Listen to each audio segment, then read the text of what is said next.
Welcome to lesson 3 in the BraveBrand Accelerator program. We're going to be going through a few exercises, so make sure you download your workbook and work alongside the other people in this program. Once you've got your answers, feel free to comment below on this video. If you want feedback and you want to have a discussion about it, I'm here to support you on this journey. So without further ado, enjoy this lesson. We're going to be building on the work we did last week, which is target audience, one word, and we're going to be building our revenue roadmap. Now, when I say revenue roadmap, what I mean is our offers. All right, how are we creating something that the market wants and positioning ourselves and our brands in a really, really powerful position that people go, holy crap, this is an offer and a brand that was made for me. All right, that's an incredibly, incredibly important thing. And it will save you months, if not years, running around in what we call the desert of despair, and sort of praying and wishing and hoping and wondering why stuff's not working out. So let me just share my screen real quick. All right, so you guys can see this, yeah? Sweet. So yeah, like I said, all right, what we're going to be doing is, what is your business model? What is the dream outcome you're selling? What are the problems and solutions, and really sort of digging down into that and building your delivery vehicles, which is essentially what you're going to be delivering. All right. So what is the program look like? What is the experience of someone working with you? But more importantly, what is the method you're going to use to take people from point A to point B? All right. What is your transformation pathway? And, what it really comes down to, and just to really reiterate what we did last week, and we'll go through some of that stuff now, but, a big mistake that I made early on was looking at people's businesses that I thought I wanted to emulate, and simply creating that for myself and be like, yeah, surely that's going to work. Surely that's just going to be something that, I can tap into. And while, yes, you probably will make some sales and you will have mediocre success to some degree, it's never going to be something that truly lights your world on fire. And the reason is, all right, and this is what we said last week, is you are most powerfully positioned to serve a certain demographic on earth right now. All right. And we simply need to position you in the stream of the market. We need to position you where the demand lies. All right. And the demand lies in the gap between where people are right now and where they want to go. And so the moment we know where our clients want to go to, like, I want to go there, it's like, all right, cool. Like, I've got this delivery vehicle, AKA my product, AKA my service. And that's going to be the way that I'm going to take you there. And I'm going to fast track it. I'm going to get you there without having to go through all of the dang mistakes that I made in my life. All right. You're going to be able to swerve people through the potholes, and you're going to get them there, with a community, with accountability, with organization of the information. And so that's really, really what I want you guys to understand, and to really know that, and maybe this is like naivety or whatnot, but when I was in my early 20s, I was like, man, screw what everyone else is doing. Like, I'm just going to make my own path. I'm going to go against the market. I'm going to trailblaze this stuff. And while, yes, that's a great mentality to have to some degree, but when you start fighting the market, you're really going up against something that is quite impossible to fight. All right, because there's billionaires who try to go up against the market and get wrecked. All right, and they have all of the resources in the world. And so really, to make your life more enjoyable and more easy, and actually something that adds a lot of joy to your life, it's like, all right, let's just see what the market's doing. Where's the flow? Where's the river? What are people talking about? What are the problems? Where can I position myself and my offer? So it's as easy as positioning myself downstream, popping my my fishing rod into the river, and catching fish in abundance. And that's really, really what I want you guys to get to. All right. And so just to reiterate, your story from going from point A to point B, or a story of one of your most successful clients, or whatever it is, that's really where the magic lies, in creating that direct route from point A to point B. And so we call this gap over here the transformation pathway. All right. This is where demand is created. This is why anyone buys anything. All right. And so that's really what we're going to be talking about today is like, what language are we using? What offer are we creating? And what are the actual elements of our offer that are going to help people get that success?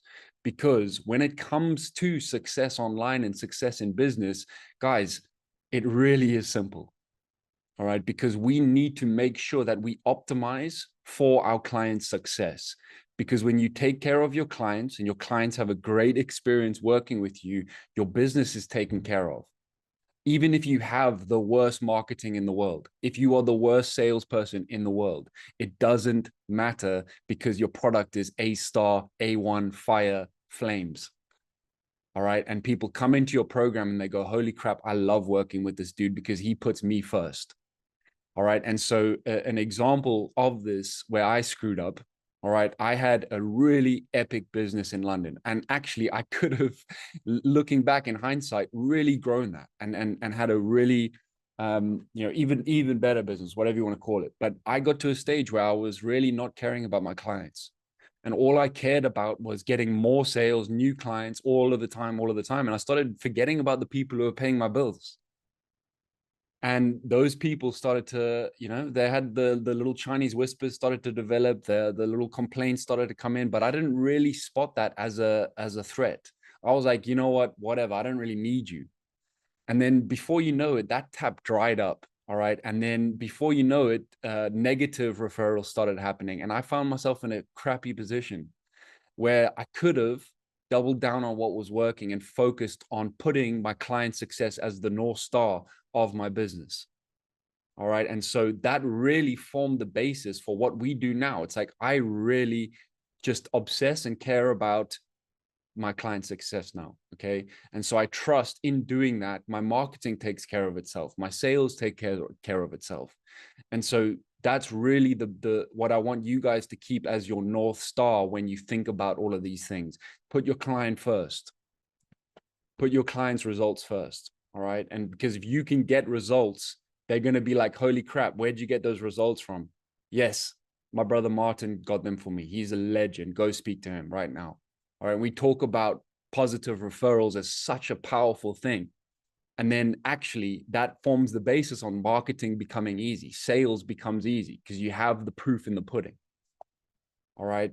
And so, what we really want to look at now is like, okay, how do we take our clients to point B? How do we do that? How do we actually make that happen? And so what we call on this journey and the revenue roadmap is like really choosing what your delivery vehicle is going to be. Now, the reason we call it a delivery vehicle, AKA your business model, whatever you want to call it, is it's essentially the vehicle that you're going to put your clients in the car and you're going to drive them from where they are right now to where they want to get to. And so these are a bunch of options and a recommended path that we suggest that everyone follows. Now, you might, depending on where you are on your journey, you might have been doing one-on-one coaching for a while, which is great. Cool. All right. Do you want to double down on that? Or do you want to start opening up? Or do you want to do a done for you service? And so you can choose anything you want on this path. However, I really recommend against jumping too many steps ahead in the future without having the experience in these realms first. So in a way, it's like a linear thing that you earn the right to get to these points. But if you've done these points, you can go back and actually do these just because you choose to and just because you love to. All right. And so, in my instance, when I was doing video production, I created an online program, an online course, and I was like, I'm going to start here. And I was doing a done for you service. That was my video production company. So I was here and I said, screw it. I'm jumping straight to here. All right. I created the online program, the course. I was expecting to make 100,000, whatever the next month. And I made big fat zero. All right. Because I didn't earn the right to go here. I didn't have the testimonials. I didn't have the proof. I didn't actually know what people wanted. I was thinking, yeah, I know what the market wants. I had that naivety, that arrogance.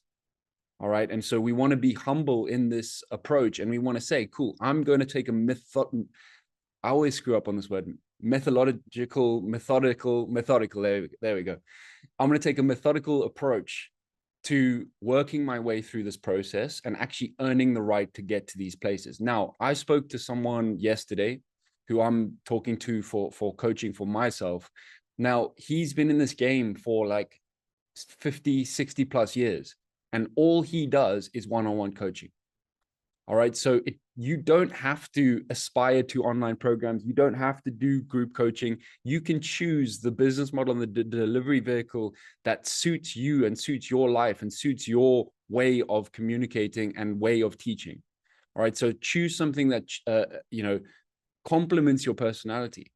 All right. I personally prefer group coaching over one-on-one coaching. And I prefer group coaching because I just like the energy. I like the vibe. I like being able to speak to multiple people at once. And sometimes when it comes to one-on-one coaching, I get a little bit burnt out. All right. Because, it's just like a time thing. Like I really value sort of time off Zoom calls, to be honest. And I also like to do group coaching, but I also like events as well. So that's just my personality. And that's what we're driving towards. All right. But, like the mentor that I was speaking to yesterday, he's a one-on-one coaching beast. That's all he wants to do. He wants to sit on one-on-one calls for 2 hours at a time, which is fine. That's what you want to do. All right. And so what I want to look at now, guys, is we need to choose. Okay. We need to choose what is your delivery vehicle now in the short term, and what is your delivery vehicle in the long term. It might be the same bloody thing, but it also might be, okay, I'm here, I'm done with you, and I want to get to group coaching. And so we need to understand what that path is so we can create a strategy for you to get there and to make that happen. All right. And so just as an example, our goal for BraveBrand is to create a solution that is automated, digital, and scalable. All right. And so when you look at one-on-one coaching, there's a cap to how many one-on-one coaching clients I can take in. I can only take in a certain amount before my service quality starts dropping, because I only have a certain amount of time in my life. Okay. But as soon as I move to group coaching, I can scale that to a point where I'm like, I can serve as many people on a group coaching thing as I want without my quality dropping. Okay. So that's a slightly more scalable service. However, I want to get to a stage where this whole experience is more automated and more digital and more scalable, in the sense that anyone can jump on, do it, watch it, feel it, and get a great result from it. All right. So that's our goal, what we're moving towards. So I know that my current business model is group coaching, and my future desired business model is creating an online program. All right. And so just to show you, there obviously are other services such as retreats, live events. That's again something that comes, once you've, it can come immediately, but it's a form of group coaching in person, essentially. Then you've got ebooks, guides, online programs, membership sites, physical products. All right. That's just an example. But what I really want to do with all of you guys now is take 2 minutes to just brainstorm what is the focus for you and your brand for the next 6 to 12 months. What is the current business model you're in, and what is the future desired business model, aka delivery vehicle, that you want to be in? All right. And so remember, there's no wrong or right answers here. You might say, I'm one-on-one coaching now, I'm one-on-one coaching in the future, or I'm group coaching now, I'm online programs in the future. Now, what we usually have on this graph is there's another little line, and then it says retreats and online events. All right. So you can say that as well, if that's what your future desire is. But usually, the online, the retreats is like an add-on / bonus peak experience that we give to people. All right. So I could have my main business model being online programs, but I could also do retreats and events as and when I want. All right. So in your workbooks, you can either do this in your workbook in Revenue Roadmap in Notion, or you can literally just write this out on a piece of paper right now. But we're going to take 2 minutes to just brainstorm and think about current business model and future desired delivery vehicle. All right. So 2 minutes, guys, starting now.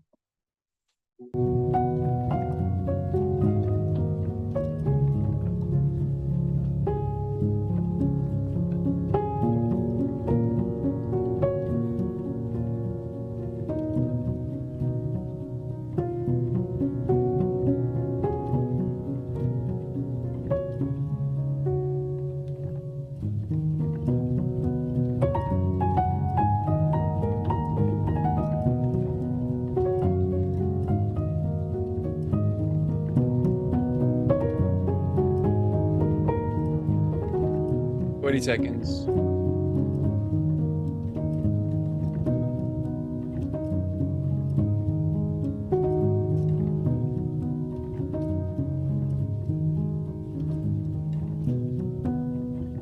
All right. Sweet. All right, peeps. Who's feeling brave? Who wants to share what they've got? Happy to jump in. Let's go. So I'm fortunate to have a few years of experience in a few different things. So I'm amalgamating a lot of life experience right now. Fortunate to have realized a while ago that I'm over one-on-one training. So much like you, Luke, I just go right to group training. Yeah. So that's a fundamental piece of what I'd like to offer. I call it my petri dish. Yeah.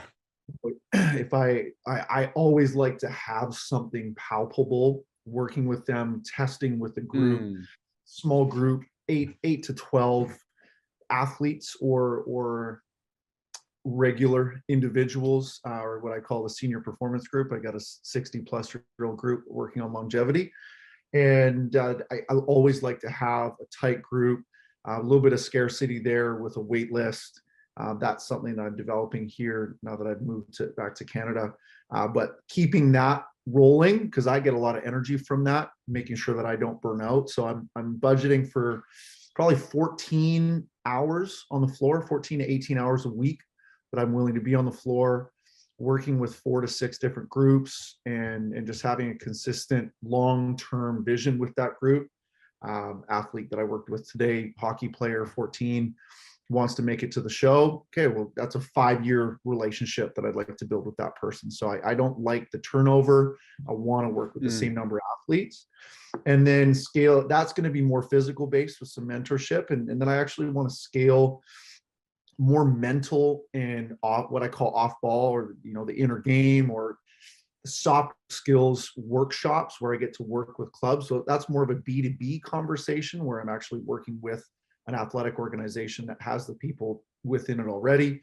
Either that where I'm traveling to work with a club, or hosting that myself in either a private rental where I go to a community, or once my own space is ready where I can have, let's say, 20, 30 people come in for a ticketed event where we have a conversation around, positive psychology, resilience, nutrition, that kind of thing. And then retreats or some level of high performance focused camp that would be on site here or at another location.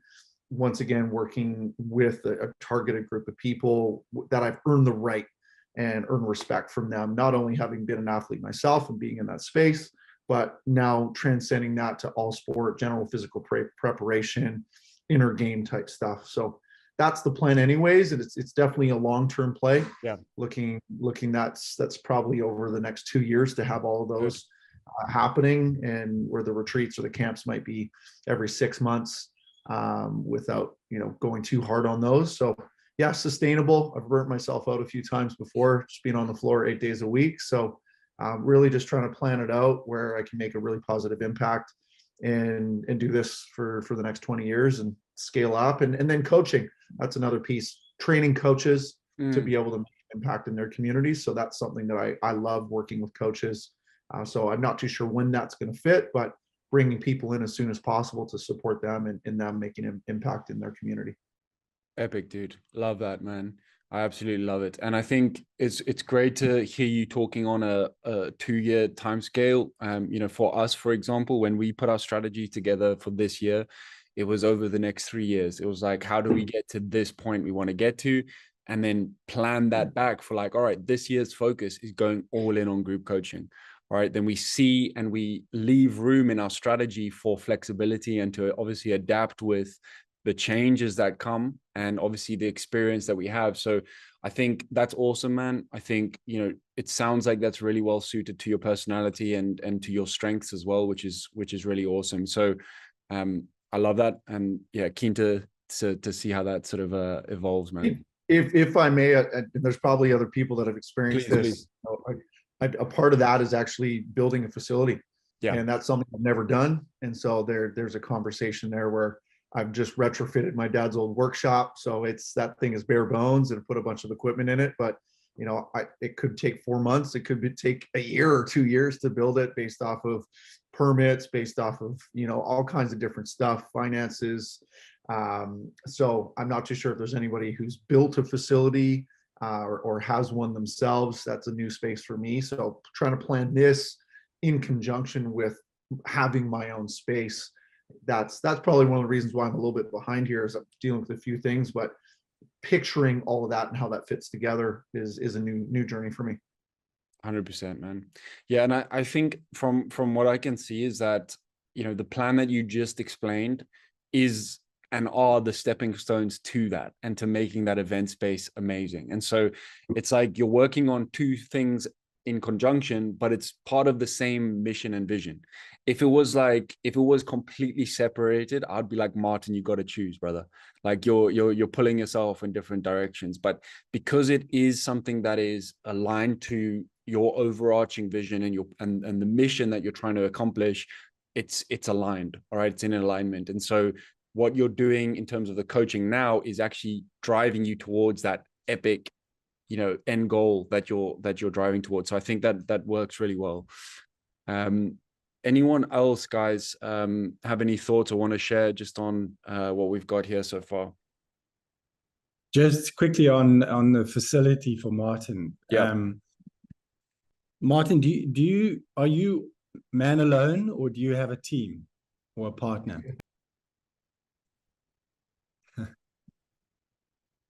You're muted, brother.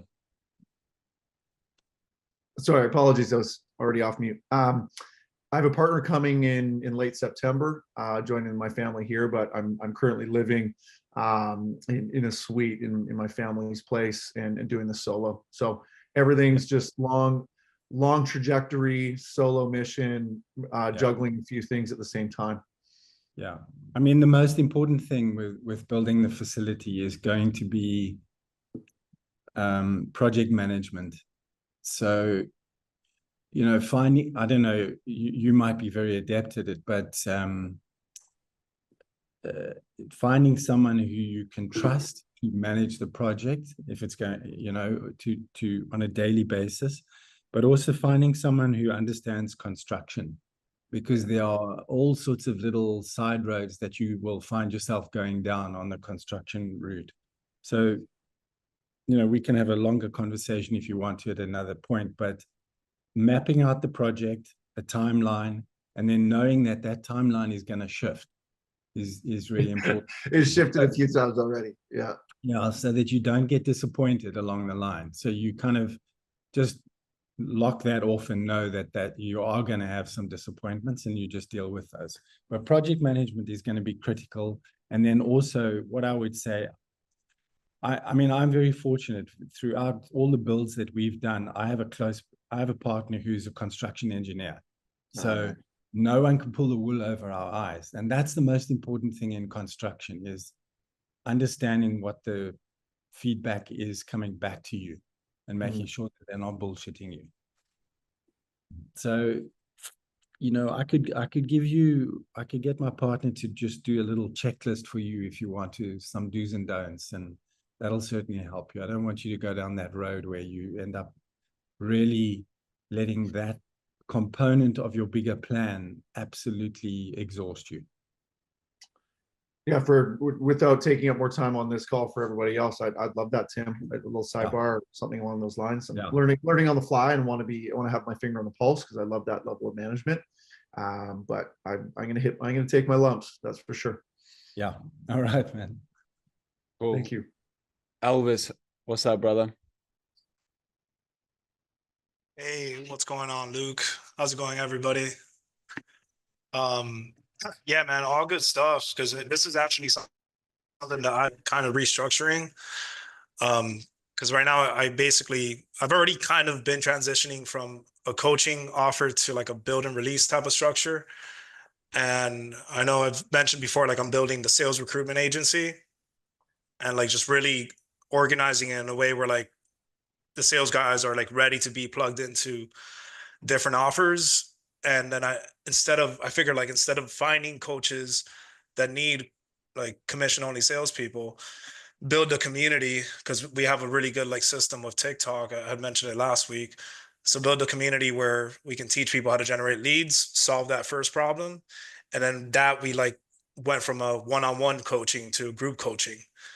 And now what I'm going to start doing is just group coaching all throughout. And then just, you know how you have like in SoulStack, you have the control, right? Yeah. If you think about it, most offers, that transformation, that even exchange of you delivering a service, then paying you money for it, that part is like just a control part. So I realized like with my offer, like there's just control parts, like overlooking ads, overlooking landing pages, like conversion rates, reviewing sales calls, sales scripts. Yes. Like it's just that part. So that I'm turning that into like audit calls. It's like open Q&A, similar to what you have. And yeah, dude, it's been really helpful. Like just me seeing you structure your stuff, because I'm like emulating some of your stuff too. Appreciate that. Nice, dude.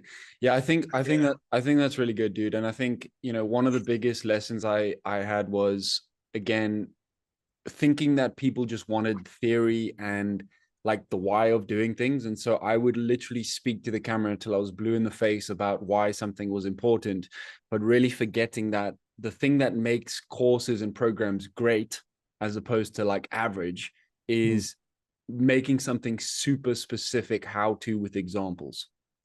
All right, because people want to learn the tactics. They want to know what the flip to do. They don't want to just hear you talk about why it's so important. All right. And so the next exercise that we're about to get into, like, will actually, you know, help position you guys for that. But I love that you're thinking about the audits, the, you know, that sort of time, because that's where the value lies, bro. That's like where you can Yeah, really the charge. transformation. Yeah. That's where It's that's where you exactly is. charge high ticket, man. Yep. So George, brother, I'd love to hear your thoughts. Yeah, I just want to say great ideas to the guys before us, Elvis and Martin. Thanks. So right now, my business structure is kind of like a done with you, well, or one-on-one coaching. So I see patients in my clinic as an osteopath, and then I'm lucky enough to actually work at a facility that has a gym attached to it. So I do also one-on-one training with people, and we run group training in the back. So it's a little boutique style gym. It's about 600 square feet. And it has basically everything that we need, like a couple squat racks, some dumbbells, kettlebells, couple like cable attachments, you know, just minimalist, no big machines, anything like that. A lot of functional training. So that's what the structure is right now. And in the future, what I'm aiming towards is I like the one-on-one, and I do like group coaching, but I would like to venture more into online. Actually, to piggyback off what Elvis said about you, Luke, is like I really like what you've done, the way you've structured your school and BraveBrand and everything. And for me, like I'm at, and I'm also kind of doing what Martin is doing, is like amalgamating different skill sets. So most of my stuff right now is physical training in the gym, so like group fitness. But I mean, as we've spoken before, and Tim and Zach know as well, like I'm really interested in adding more of the mindset and the mental aspect of it too, and actually including some spirituality into it as well, being fully invested in what you're doing for the sake of doing it, not just for a means to an end. And that's something that I haven't offered like officially. It's like I've had clients and patients ask me, and I've given them guidance, but it's never been a service that I've actually charged for. So what I'd like to eventually do is have, like, you know, an 8-week online program where it's like an intro to movement and meditation, like how these things are related, like why do you want to do breath work, like why can these things benefit you, and you know, I have niche down to what kind of target audience. Like some people would be like the people who I was before, like very depressed, going through a lot of issues, and then the other audience would be kind of like high performance, like coaches, maybe business execs, like people who are looking to take their leadership skills to the next level so that they can help coach people to get to that level too. So and then yeah, and just being able to have like one of the things I forgot to mention too is that our clinic and gym, we have an app where I can build online programs already that, and it's a pretty unique app. It's a platform that hosts a software where we can basically create our own programs, and it has automations built into it. So like, you know, let's say if everybody on this call was part of the group, like Luke, if you wanted coaching on specific aspects, I could literally be like, okay, every day at 3 p.m., you're going to get this message that says, hey, don't forget to do this, or like, you know, make sure you do this, right? And it'd be different for everybody in this group. So it's pretty powerful. And I really want to be able to utilize that because, again, I think the automation is important. So just finding a way to combine all of that and you know, looking to maximize what I can, how many people I can help, essentially. But I do really like the way that you've structured your course, and like having a group setting is cool. I've done a couple other group setting classes online where it's a lot of education, but it's also examples, and you're helping people at the same time. I think my biggest challenge right now is I don't want to be working more than I'm working right now. Like I'm working almost 45 hours a week. And so to add too much, yeah. So anyways, that's where I'm at. All right, man. So let me just ask you a quick question. So with the current business you're in, because I see the current business model you're in is working at the space that you're in with obviously your the guy you're working for. Is there an opportunity for you to start to introduce some of these ideas and concepts to that business, to the clients you're coaching at that space? Yeah, for sure. Like he's a chiropractor. I'm an osteo. So he had it's a multidisciplinary clinic. So he has a fairly big patient base, or we have a fairly big patient base, right? So I'm an independent contractor. So I you know, rent out the room and I see my own patients. And then as well, the gym is his, but we've talked about me taking over eventually. But yeah, absolutely. And that is what I'd like to do too, is be able to offer like an 8-week program where people come in and it's like,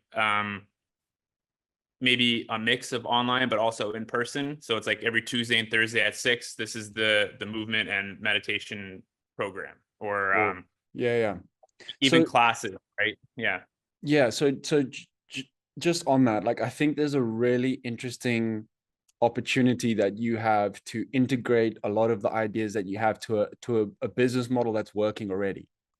All right. And so, you know, whether it's a discussion that you need to have with the guy you're working with, whether it's, you know, potentially having more of a share in that business, and then, you know, starting to introduce some of these things, introduce an online community, introduce the digital aspect. And that is potentially one way of you really like maximizing the 45 hours you're working a week, and actually creating something that benefits your partner too, but also is like building on what you have, because you're doing all of these things already. All right. But you know, the ideas that you have, you can either go it yourself, which is definitely an option. But I think for the next few months, it's like, start testing these ideas, start getting your ideas out there and start adding that value to the business you're in now. And I think it'll make your transition, either whether you want to go and do your own thing separate of the partner, or, you know, whether the opportunity of actually that space becoming your own in the future is you know, is something to consider. So I think that's just what was coming up for me now, is like, you can start to, like, you've got people who want to work with you and are working with you already. So therefore it's like the prime testing ground for these ideas, and to really refine and hone your message, because again, it's still your brand. It's still you. Your personal brand is your reputation, like we say. And it doesn't matter if you're working in a company and serving people. It really doesn't matter, because at the end of the day, it's you delivering the service. All right. So I think it's almost like your current business model is what you're doing now, and the future desired could be your own community, your own offshoots, if that's what you want. But I think that there's a huge potential for what you're doing now to evolve into really something beautiful, and for you to have a say in that vision. All right. But let's keep this conversation open. I want to press ahead before I get a bit behind on time, but it's good conversation. So guys, what we're going to talk about now is, all right, actually building the components of this offer.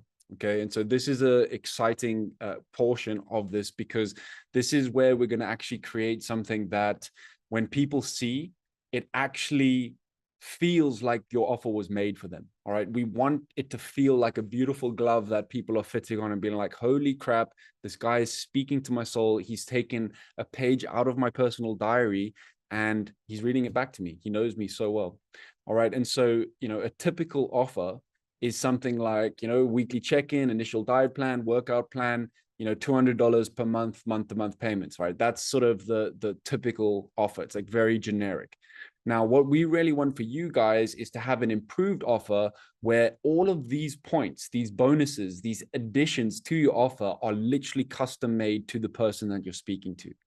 All right. And it really is the solution to the problems that people are facing.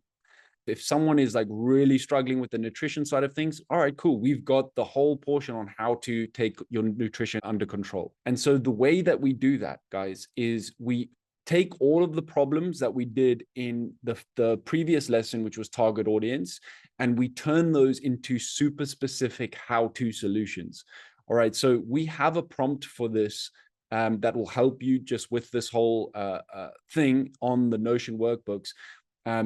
But I just want to get a gauge, like who's actually done this thing where you got the table back of all of the problems from your target audience. It's fine if not, but I just want to get a gauge for where we are just for the exercise we're doing now. So George, you've done it. Connor, have you? Yeah, you've done it. Cool. Martin. I'll finish tomorrow, Matt. Yeah, all good, all good. So what I basically want to do now, guys, all right, we're just going to take a couple of minutes. Now, Martin, you're going to know intuitively without even having done that exercise, like what some of the key problems are.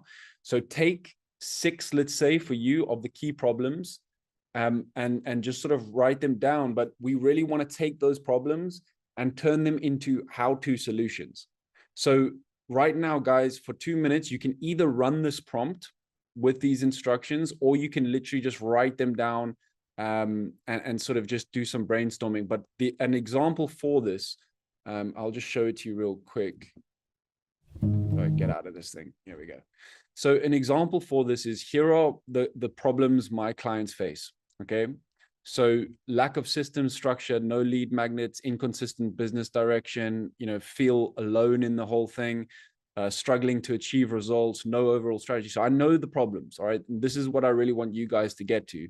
But what we're going to do now is we're going to simply take those problems and we're going to turn them into how-to solutions. So the how-to is adding how-to in front of the problem.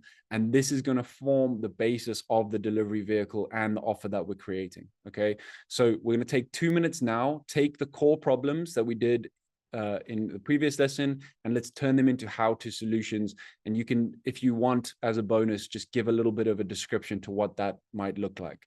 Now, the way that I came up, me, Zach, and Tim came up with the structure for BraveBrand was we did this exercise. Every single lesson and every single step of this whole program came from a specific problem that a client had asked me on one-on-one calls, discovery calls, and we built the system around that. It was how to come up with your target audience, how to create your offer, how to create content.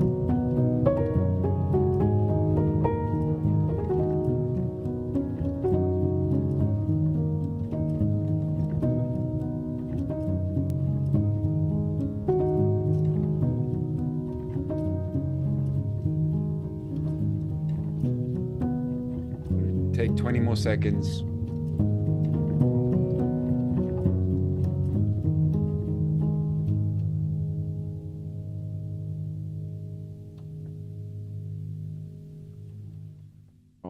So exercise 2, now this is really where things start to get interesting. Okay, so we've got our how-to specific solutions to the problems. And again, you can go through this. You've got all of this in your workbook. What we really want to do now is, based on those how-to solutions, is we want to create like the actual specific solutions that are going to help your client move from their current state to their desired state. Like I said with you, that's how we form the basis of the BraveBrand program, because those how-to solutions turned in to the lessons, they turned into the content, they turned into the exercises, they turned into the super specific how-to content that we deliver to actually help you guys get there. All right. And so what I want to do now is just take 2 minutes to either run this prompt in your workbook or to think about what the like a really cool delivery vehicle would be to help get your client to that specific place. Now you can just take the how-to solution that you did and say, okay, cool, this would be you know, an exercise or a framework I could deliver here, or this could be like an exercise or an example, a super specific how action that people can take to actually understand it and actually move forward in that direction. Okay. Now the prompt that we've got for you here will help you get a load of these options laid out, which is super powerful. And then what we're going to do after is we're going to choose the most important pieces of that and turn that into your actual offer. So think of these as the stepping stones to get people to their desired state. All right. So we're going to take 2 minutes now, run it. If you have any questions, drop them in the chat while this is running, and I can also answer you there. But let's go.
Okay, 15 seconds, guys.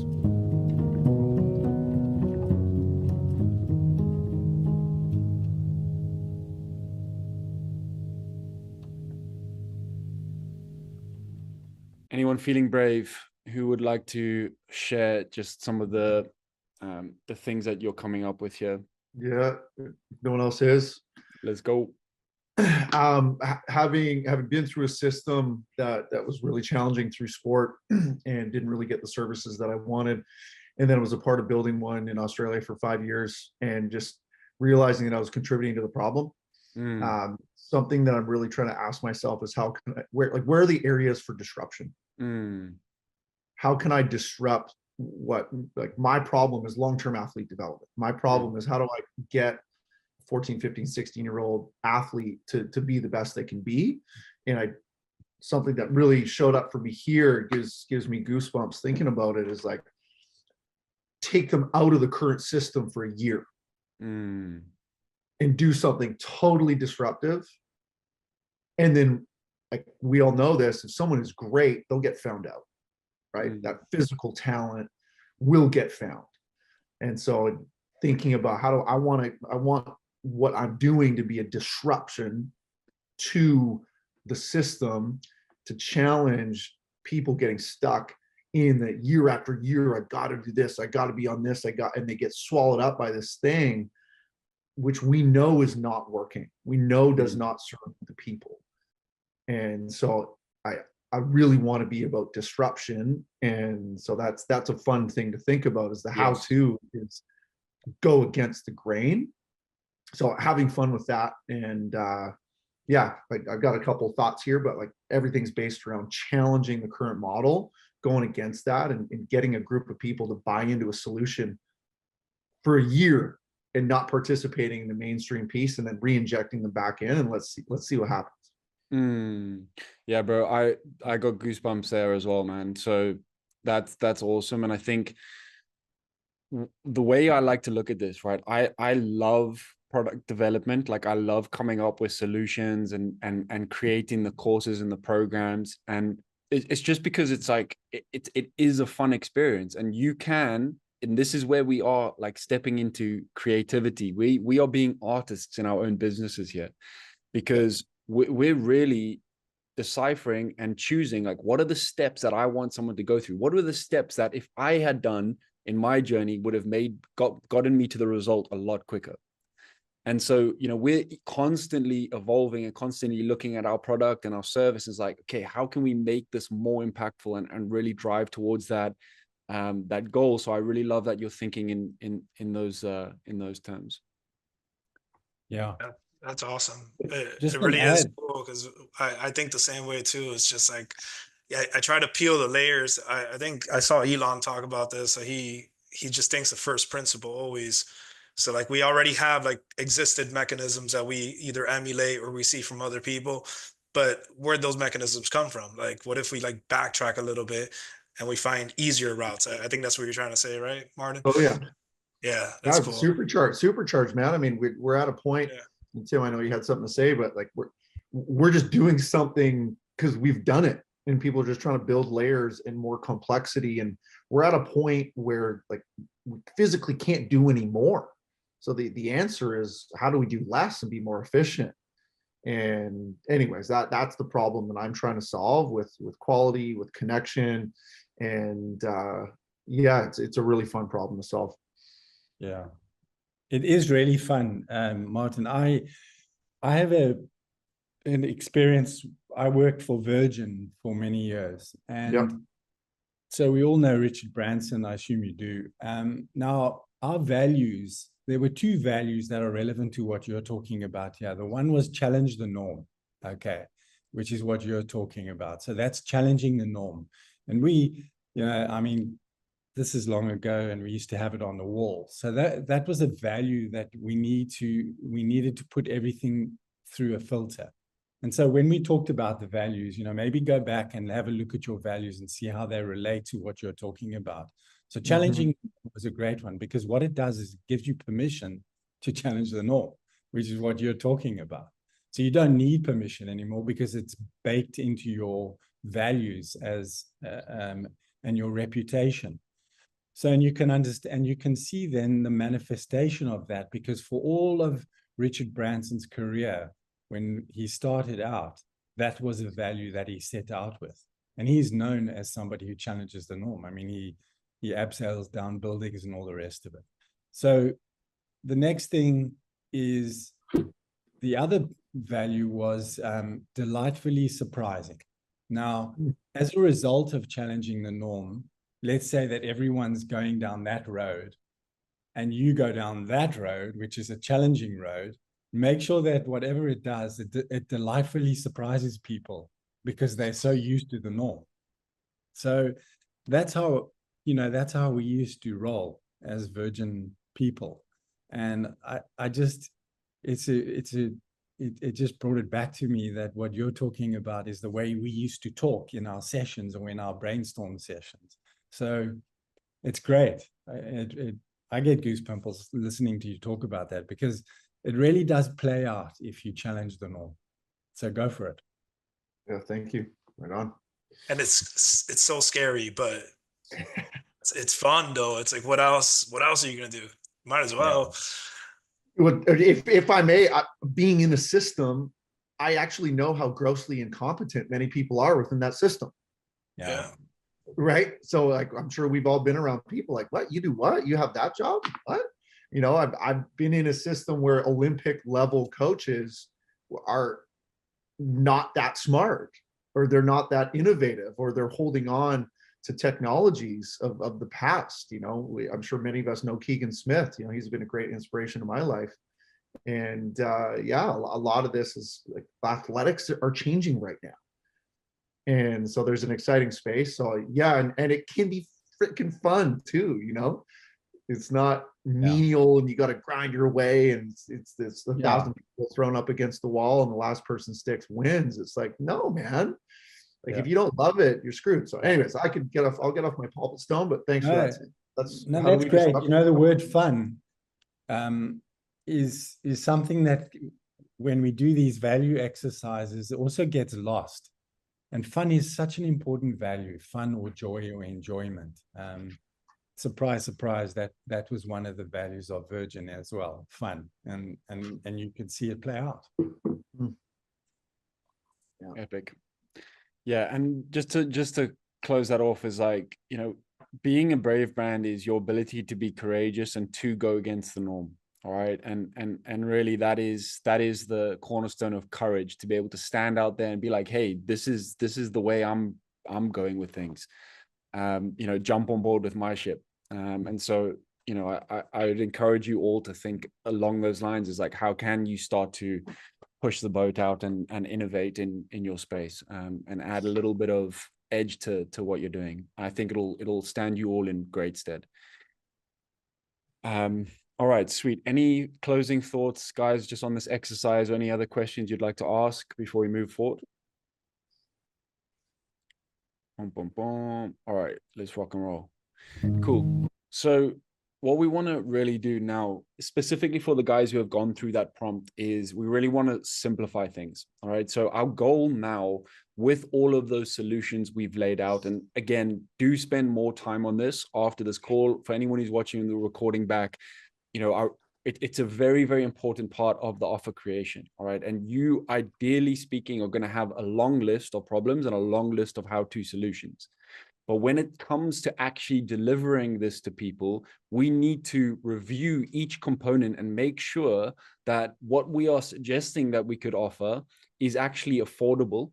All right, first and foremost, because if I saw one of the problems for my clients were, you know, they want to have better editing in their videos, you know, and my solution is to edit it for them.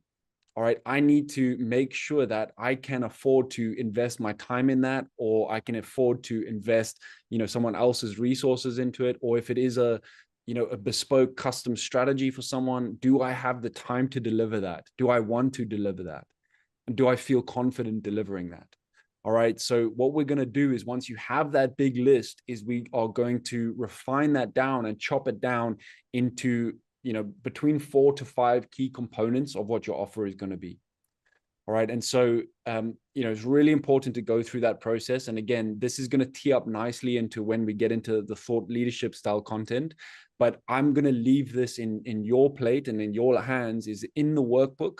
There's a section where we actually go through that, and you start to just trim and stack the stuff that's working, and the stuff that you want to add to the offer, and the stuff that you think you could leave as bonuses. Because when it comes to creating scarcity, when it comes to creating, you know, like perceived value, you're going to want to add as much to your offer as possible that doesn't cost you more to deliver. All right. So, you know, anyone could say, and for example, when I first got into this and I was doing one-on-one coaching, and be like, I'll do this for you. I'll do this for you. I'll do this for you. I'll do this for you. And then before you know it, I'm like, holy crap, like, what have I done? All right. Because this costs me a shitload to actually deliver to people. So make sure that it is something you can deliver. And ideally what you want is to stack a load of value on there that actually doesn't cost you more money. It doesn't cost you more time. All right. So things like, you know, things like community access, things like video resources, things like PDFs, things that you create once and can deliver multiple times are really, really helpful, and allow you to stack a lot of value on top of your offer and create something that is irresistible. But again, this is all laid out in your workbook. So go through that process and start trimming and stacking your offer. All right. So what we're going to talk about now, just to close off this session, is like, all right, pricing. All right, where do we stand with pricing? What should you charge? And how do we approach actually pricing your offer? And this is really, really important. And so what it comes down to, guys, and I'm sure a lot of you have heard this, the saying is that, you know, pricing, especially when it comes to coaching and consulting, and the offers that we're doing, it's not an elastic thing, which means when you increase your prices, you actually, in a lot of instances, increase the perceived value of what you're serving and what you're offering. And so there is a massive case to be said for increasing your prices actually makes you seem and look like a more valuable service and a more valuable offer. And you know, Hormozi talks about this a lot, is like, you know, it's actually ethical to charge more for what you're doing, because people who pay more for your services have a better chance, or have a increased likelihood that they're actually going to do the work. All right. And it's something that we've seen many times, is like, I've charged, you know, super low prices and given like the most amount of value that I could possibly imagine. People will look at it for a couple of times and be like, oh, it's you know, I'll get to it, you know, next week, and they never do. All right. But if someone pays me, you know, a higher ticket amount, they're going to be like, I've put skin in the game in this. I need to get a return on investment. I'm going to make this work. All right. So anytime I've paid a higher ticket service for a coaching, I'm like, mate, tell me what I got to do. Let me execute. All right. So a lot of the time in our industry, charging more is actually an ethical thing. And actually, it's in the best interests of the clients that we're serving to charge more for what we're doing. All right. And so we really, really want to make sure that our offer is hitting those points, and we're increasing the value of what we're doing. And so what we look at, guys, is we have a bunch of pricing pockets. Okay. And so you really can choose any point or pricing pocket on this this scale. And what we essentially want to do, and what we essentially want to look at is, all right, what are you charging right now for your service? And can you, if you're charging on the low end, so for example, if you're charging 1,000 for whatever you're doing, can you immediately start testing the middle of this pricing pocket? Can you go to 2,500 to 3 grand? If you are charging 3 grand to 3.5, can you immediately increase your prices to 5K and start testing the higher point of that pricing pocket? All right. And the reason we do this is because if you can increase the price and make sales at this, you are exponentially increasing the amount of profit you're making and increasing the amount of revenue you're bringing into your business.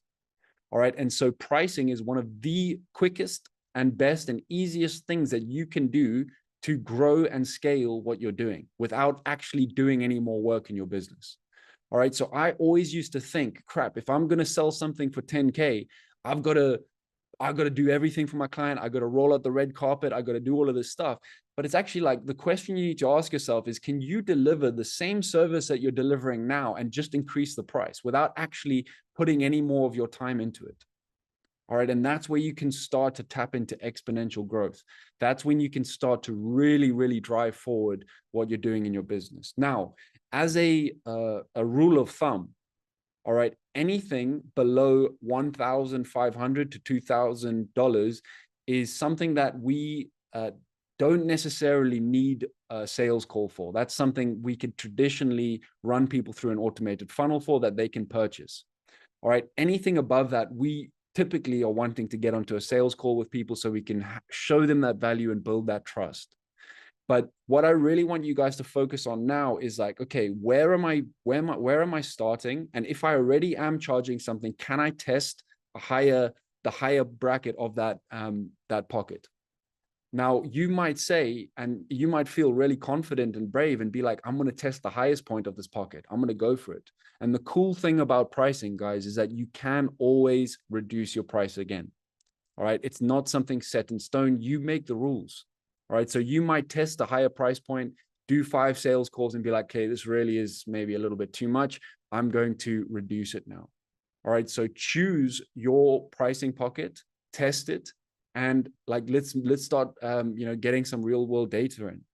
Because, another thing that you can do is like, all right, set yourself the targets. You could start here, get 5 clients. Cool. They're all signing up. Let's increase the price. Get another 5 clients.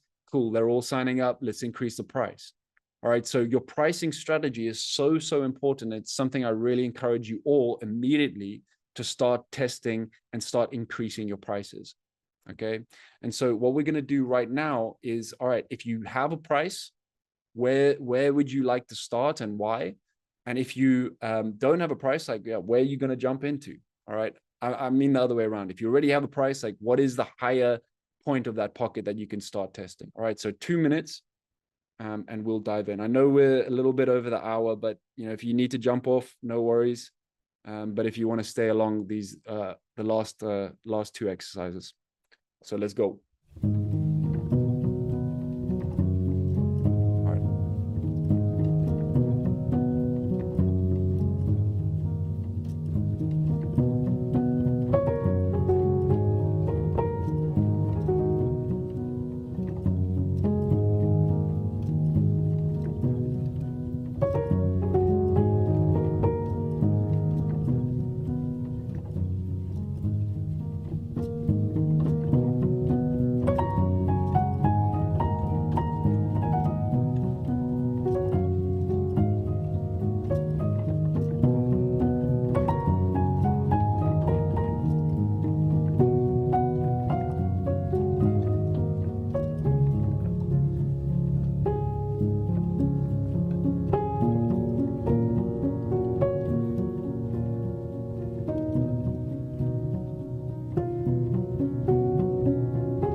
Right. Anyone feeling brave? Anyone want to share or ask any questions in regards to pricing? I'll just jump in, ask a quick question. Sure. Obviously, you said about under $1,000 to try handle it through a funnel or not on a sales call. Obviously, my price is probably way lower on the spectrum. And I've already kind of found that I've been getting resistance off people with my price. So I'm charging €450 for 3 months. And I find a lot of people already struggle with that price. So do you think upping that price even more is going to help? Or is it a matter of me just building more credibility? My question to you is, how many sales calls have you done at that price point? Not a lot, 3 or 4. Okay. So what we really need to do to get any accurate data is do at least 30 sales calls. All right. Because what happens is you could have done 3 calls with people who are just not marketing qualified leads, people who just aren't the right person. In which case, you know, making your business decisions based off 3 people is not a good strategy, because, you know, it's like we're digging for gold here, and it's like we're digging. We find like a bit of crap. It's like, you know, the gold might still be in that point, but we need to dig deep enough to actually say, do we have a large enough, you know, pot that we're taking data from? So what I would encourage you to do, brother, is to actually just get a sale. Like, we have a sales call tracker, which is in your workbook. I think it's in the phase 3. Like, you can get that out immediately. And what I encourage you to do is to start tracking your sales calls. All right. So writing down the name of the person, putting the sales call recording in there, and then giving a little bit of a description as to how that sales call went. Like, was it, you know, did you feel good? Did the person respond well to it? You know, what was the main objection that person was, you know, talking about? But I think 3 is just not enough to go by. And so, you know, judging by market rates as well, there's a lot of people who are charging 1,500 for the same amount. And, you know, Evan, for example, he's now put his prices up to $3,000 for 3 months. All right. And he's making sales on that. Now, that's not to say, like, you know, that's your strategy right now. And so that's why we encourage you to go up in these price points. So if you're at 450, it's like, I would encourage you to move up to around 750 to $1,000 and even just test them. Okay. Make sure you are pushing yourself out of the comfort zone. because once you get a client at that point, it's like, wow, like I really can invest more time into that person, and that person is more likely to get better results with me too. All right. And so it also comes down to like, who are you having conversations with? Okay. What is a qualified lead for you? All right. Is it a student who probably doesn't have much money, or is it actually someone in, you know, who's going to see the value in what I'm doing? Now, again, provided a lot of the offer stuff that we've just spoken about, that's where a lot of the value comes from. All right. So if you look at, you know, Alex Hormozi's value equation, it's like, are we showing people that if they do work with us, they are likely to get the results that they're after? And so that's why we also say is like, the more testimonials you have, the more like their perceived likelihood of achievement is, because every time they see that someone's worked with you, they've gotten the result, it's like, holy crap, this person is very likely to get me the result that I'm after. And so when you mention credibility, yes, correct. That's part of your strategy actually, is to gather those testimonials. So you can actually show, look, dude, the proof's in the pudding. You pay me this, I'm going to get you this result. It really is just a matter of your commitment. All right. So, you know, does that help, Connor?